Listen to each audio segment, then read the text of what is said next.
Kanha ji blogs में आप सभी का स्वागत है। जैसा कि हम सभी जानते हैं, गणेश चतुर्थी आने वाली है, तो इसलिए मैंने सोचा कि क्यों ना आपके लिए एक वीडियो बनाया जाए। इस वीडियो में हम जानेंगे कि हमें गणेश जी की कैसी मूर्ति अपने घर के लिए लानी चाहिए। हमारे व्यापार स्थान में अगर हम गणपति करना चाहते हैं तो कैसी प्रतिमा लाएं, किस स्वरूप की मूर्ति किस कार्य विशेष के लिए होता है, मूर्ति लाने के पहले क्या करें, मूर्ति लाते वक्त घर से क्या लेकर जाएं, लाने के ठीक बाद क्या करें, और सभी से इम्पोर्टेंट और कंफ्यूजिंग टॉपिक कौन से साइड के सूंड वाली गणपति घर लाएं, ये सब हम आगे डिस्कस करेंगे। इसीलिए वीडियो को स्किप ना करते हुए यह वीडियो पूरा देखें ताकि कोई भी इम्पोर्टेंट इन्फॉर्मेशन छूट ना जाए। सबसे पहले जिस बात का हमें ध्यान रखना है कि हमें मूर्ति लाने से पहले पूरे घर की अच्छे से सफाई करनी है। पूरे घर में गंगा जल का छिड़काव दुर्वा से करना है और घर को पूरी तरीके से साफ कर लेना है। फिर जिस जगह पर हम गणपति स्थापित करेंगे वहाँ पर हमें कुमकुम, अबीर और हल्दी से रंगोली बनानी है। मैं कभी कभी अष्टगंध जो चंदन आता है उससे भी रंगोली बना देती हूँ, क्योंकि वो फैलता नहीं है, सूख जाता है। फिर उसके ऊपर एक छोटी सी हल्दी की गांठ और एक सुपारी रखनी है। इसी के ऊपर एक चौकी रखकर उसके ऊपर एक लाल रंग का कपड़ा बिछाना है और कपड़ा के बीचों बीच थोड़ा अक्षत रखकर और फिर उस पर मूर्ति लाकर उस पर स्थापना करनी है। लेकिन कपड़ा मूर्ति पर से आपको पूजा वाले दिन ही, पूजा के समय ही हटाना है, उसके पहले नहीं। मूर्ति लाने से पहले घर से एक लाल स्वच्छ कपड़ा, मूर्ति ढकने के लिए धूप दीप या जो भी आप ले जाना चाहते हैं, थोड़ा गंगा जल, दूर्वा और सामर्थ्य अनुसार लड्डू ज़रूर लेकर जाएं। मूर्ति पसंद करने के बाद वैसे तो बप्पा ही हमें चुनते हैं, हम उन्हें नहीं चुनते, और हमें पता चल ही जाता है कि कौन सी मूर्ति घर हमारे साथ आने वाली है। बप्पा खुद ही इशारा करते हैं। फिर जब हमें मूर्ति पसंद आ जाए, उस मूर्ति के ऊपर थोड़ा सा गंगा जल दुर्वा से लेकर आप छिड़के और उनको लड्डू का भोग लगाएं, धूप दीप दिखाएं, आरती करें, और फिर जो थोड़ा सा प्रसाद है वो खुद ले ले और बचा हुआ जो प्रसाद है वो मूर्तिकार को आदर के साथ मूर्ति की लागत के साथ भेंट करें, या जो भी मूर्ति का उसने आपको बताया है प्राइस उसके साथ भेंट करें। मूर्ति को वस्त्र से ढक कर ही घर लाएं।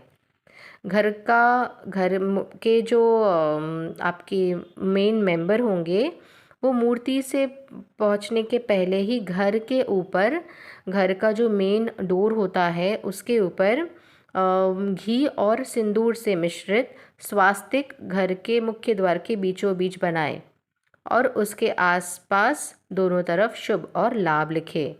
आम के पल्लव से घर का मुख्य द्वार सजाएं। आप चाहे तो केले के खंभे भी लगा सकते हैं। केले के खंभों के पास 2 घी के दिए भी अवश्य प्रज्वलित करें और दिए के नीचे चावल और मिट्टी ज़रूर, गंगा मिट्टी ज़रूर रखें। इसके बाद ही हमें घर के अंदर आना चाहिए। लेकिन घर के अंदर आने से भी पहले एक छोटी सी विधि होती है।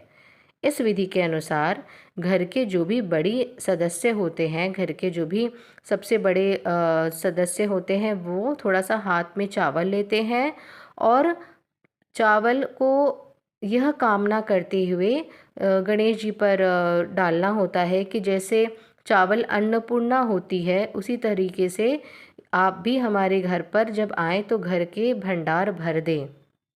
ऐसी मनोकामना के साथ गणेश जी पर वो चावल छिड़कनी होती है और उनकी आरती करनी होती है। ये घर के बड़े सदस्य ही करते हैं। और फिर सीधा पाँव रखकर ही गणेश जी को घर के अंदर लाना होता है।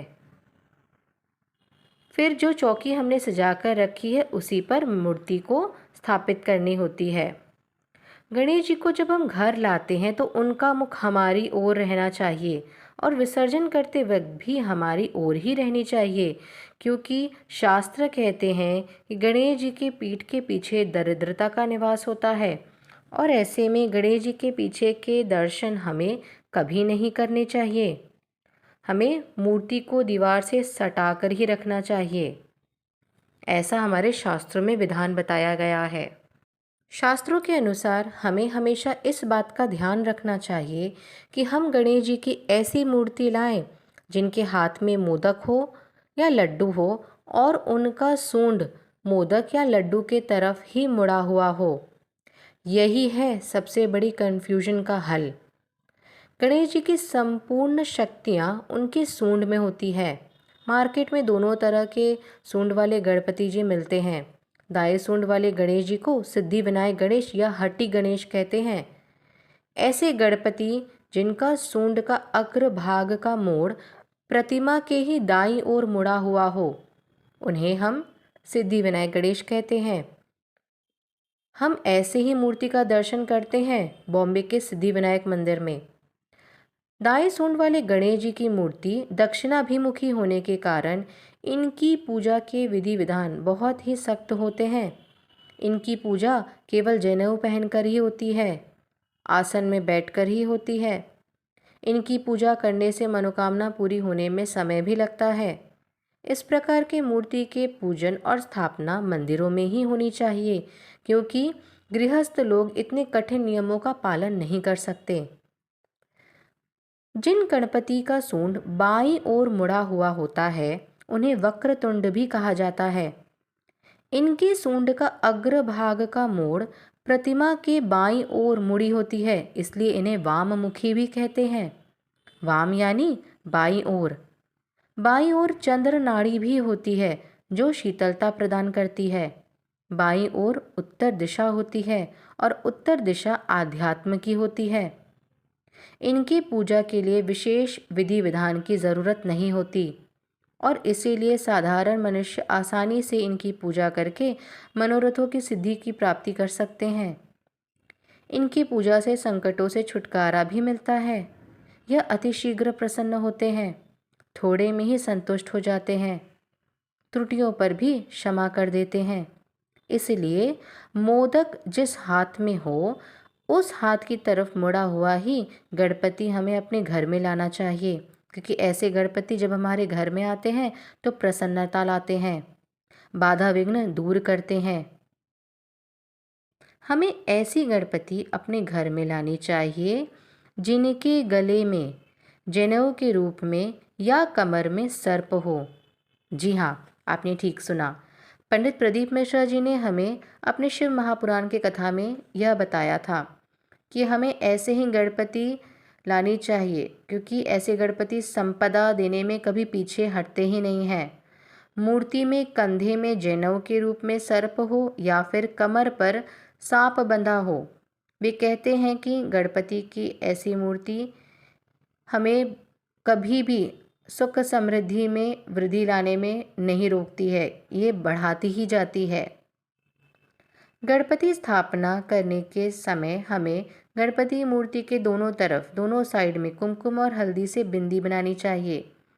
पंडित प्रदीप मिश्रा जी कहते हैं कि बेटे स्वरूप गणपति चाहे काम के लिए घर से बाहर निकल भी जाए, विसर्जन हो भी जाए, लेकिन घर की बहुएं घर में ही रहनी चाहिए, क्योंकि वे लक्ष्मी होती हैं, उनका विसर्जन नहीं होता। इसीलिए बिंदु स्वरूपा वे घर पर ही रह जाती हैं विसर्जन के बाद भी, और ऐसा करने से विसर्जन के बाद भी हमारे घर में रिद्धि सिद्धि बनी रहती हैं।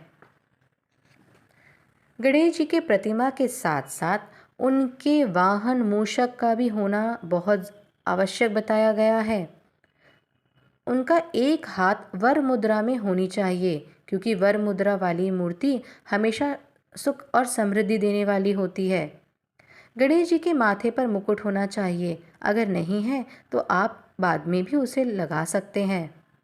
भगवान गणेश जी के पैर जमीन को स्पर्श कर रहे हों ऐसी मूर्ति लाना बहुत शुभ माना गया है, क्योंकि ऐसी मूर्ति हमें नए नए अपॉर्चुनिटीज़ दिलाते हैं लाइफ में। गणेश जी को धूम्रवर्ण भी कहा गया है। शास्त्रों में ऐसा कहा गया है कि धुएं के रूप वाले गणेश जी को अगर हम घर पर लाकर स्थापित करते हैं तो इससे हमें सुख, शांति और समृद्धि की प्राप्ति होती है। सिंदूरी रंग के गणेश जी को लाने से हमारी हर मनोकामना पूरी होती है। हमें जो भी गणेश जी से चाहिए होता है वे इनकी पूजा से हमें मिलता है। अब आगे प्रश्न उठता है कि हम घर के लिए कैसे गणेश जी लाएं। तो घर के लिए गणेश चतुर्थी पर बैठे वाले गणेश जी की ही मूर्ति लाने का सबसे ज़्यादा विधान बताया गया है, क्योंकि वह शुभ होता है। बैठे गणेश जी की पूजा करने से घर में शांति, सुख, समृद्धि और लाभ और बरकत बनी रहती है। गणेश गणेश जी की मूर्ति जो गणेश जी की मूर्ति खड़े स्वरूप में होती है, उन्हें ऑफिस, दुकान या पंडाल में ही लाया जा सकता है। घर में लेटे या आराम करते हुए गणपति की स्थापना से घर में सुख और आनंद का माहौल बना रहता है। जो दंपत्ति लंबे समय से संतान प्राप्ति की कोशिश कर रहे हैं, उन्हें विशेष रूप से बाल गणपति की प्रतिमा लानी चाहिए और उनकी पूजा करनी चाहिए। नृत्य मुद्रा में गणेश जी को हमें घर में स्थापित नहीं करना चाहिए या कला केंद्र में, या जो लोग कला से जुड़े हैं, कला के क्षेत्र से जुड़े हैं, स्टूडेंट्स एकेडमिक से जुड़े हैं, उन्हें ऐसे मूर्ति की स्थापना से लाभ होता है। अगर घर में रोज़ झगड़ा लड़ाई हो रहा हो तो बांसुरी बजाते वाले गणपति की स्थापना से और पूजा करने से घर में सुख शांति बनी रहती है। फूल पर या किसी पक्षी पर जैसे गरुड़ पर बैठे हुए गणेश जी की स्थापना कभी भी घर में नहीं करनी चाहिए। ऐसा करने से घर में बहुत ही ज़्यादा लड़ाई झगड़ा और दुख का माहौल बना रहता है, शोक का माहौल बना रहता है। भगवान गणेश जी की स्थापना उत्तरी पूर्व कोने में करने का विधान बताया गया है। उत्तर दिशा में मूर्ति स्थापना करने से सुख, समृद्धि और वैभव बनी रहती है। हम मूर्ति की स्थापना ईशान कोण एवं पूर्व और ब्रह्म स्थान में भी कर सकते हैं, लेकिन दक्षिण दिशा और पश्चिम दिशा में भूल कर भी भगवान गणपति की स्थापना नहीं करनी चाहिए। आगे मैं आपको तो अभी हम सुनेंगे पूज्य पंडित प्रदीप मिश्रा जी के ही श्रीमुख से एक उपाय जो हमें करना है गणेश चतुर्थी पर। लगा लो, जहां स्मरण करते हो वहां लगा लो, चल जाएगा। पर सारे घर में ना जाने कौन कौन सी दिशा में, और यहाँ तक कई लोग साल भर गणेश जी रखते हैं, तो उनसे भी निवेदन है साल भर गणेश जी रखो, मना नहीं है, पर गणेश जी। चलिए सुनते हैं उन्हीं के श्रीमुख से एक विशेष उपाय जो हमें करना है गणेश चतुर्थी पर। जैसे ये बेलपत्र होता है, शिव को और गणेश को बेलपत्र, शमी पत्र समर्पित होता है। आपको कथा में वर्णन किया था, 33 कोटि देवताओं को भले बेलपत्र नहीं चढ़ेगा, पर 33 कोटि देवताओं को शमी पत्र चढ़ता है, और उसमें एक गणेश जी महाराज और एक बाबा भोलेनाथ, इन दोनों को शमी समर्पित होता है, शमी पत्र समर्पित होता है। महाराज कथा में पहले भी वर्णन किया, आज फिर आपको, ये शिवलिंग है, समझ लेना बहुत अच्छे से, जो आपको करना है रिद्धि सिद्धि पाने के लिए, संपदा को बढ़ाने के लिए। ये शिवलिंग है, ठीक है, ये गोल जलाधारी है, ये चरण से जल नीचे गिरता है। शंकर जी का पूरा परिवार शिवलिंग के आसपास में है। शंकर जी की 5 लड़कियां जो ऊपर से जल नीचे गिरा रही हैं, जया, विषहरा, शामरीबारी, द्रौतली और देव, ये शंकर जी की 5 लड़कियां जिनका नाम लेकर सोने से रात्रि में नींद अच्छी आती है। एक एक बूंद जो ऊपर से गिरा रही हैं, ये शिव की 5 बेटी। जहां से जल नीचे गिरता है, शिवलिंग का जो जल नीचे जाता है, उसके राइट भाग में गणेश जी का स्थान, लेफ्ट भाग में कार्तिकेय का स्थान, बीच में शंकर जी की सबसे छोटी लड़की अशोक सुंदरी का स्थान। शिव महापुराण की कथा करती है और गणेश चरित्र पर श्रवण कर रहे हैं, और कल से चतुर्थी लग रही है। जिसके घर में संपदा की कमी पड़ती हो, बीमारियां ज्यादा फैल रही हो, बहुत कष्ट हो महाराज, बहुत ज्यादा दुखी हो महाराज, कोई काम नहीं बन रहा, बहुत तकलीफ में हो, तो शमी पत्र, शमी की पत्ती, जहां गणेश जी का स्थान है वहां पर 5 शमी पत्र 5 समर्पित करें, और शंकर जी के ऊपर 3 शमी पत्र समर्पित करें। बहुत ध्यान देना, 5 शमी पत्र जहां गणेश जी का स्थान है शिवलिंग में, वहां समर्पित करें, 3 शमी पत्र शिवलिंग के ऊपर समर्पित करें।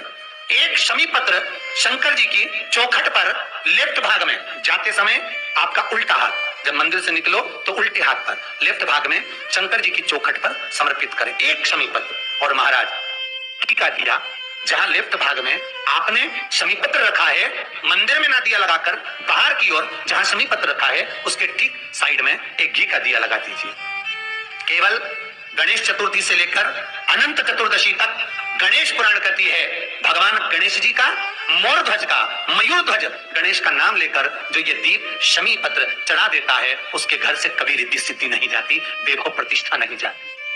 कर देखना अगले साल तक आपका व्यापार कितना चलता है हमको बताना जरूर। आशा करती हूँ पंडित प्रदीप मिश्रा जी का यह उपाय आपको पसंद आया हो और यह आपके काम आए। कान्हा जी ब्लॉग्स का हमेशा ही यह प्रयास रहता है कि कान्हा जी ब्लॉग के व्यूअर्स के लिए हम क्या स्पेशल लेकर आ सकते हैं। इस ब्लॉग में हमने आपको जितनी जानकारी देनी थी हमने दी, और इसके आगे हम क्या करते हैं, कैसे करते हैं गणेश जी के पूजन में हमें, और क्या क्या उसमें यूज़फुल टिप्स हम कर सकते हैं, ये सब भी हम बताएंगे आगे की वीडियोज़ में। तो इसीलिए कान्हा जी ब्लॉग्स को अगर अभी तक आपने सब्सक्राइब नहीं किया है तो ज़रूर करिएगा, ताकि ऐसे वीडियोज़ आप तक पहुँच सकें। आशा करती हूँ आपको मेरा यह ब्लॉग पसंद आया हो, और अगर पसंद आया है तो कमेंट सेक्शन में ज़रूर बताइएगा। ओम गण गणपतये नमः। जय श्री गणेशाय नमः। ओम वक्रतुंड महाकाय सूर्यकोटि समप्रभा निर्विघ्नं कुरु मे देव सर्वकार्येषु सर्वदा।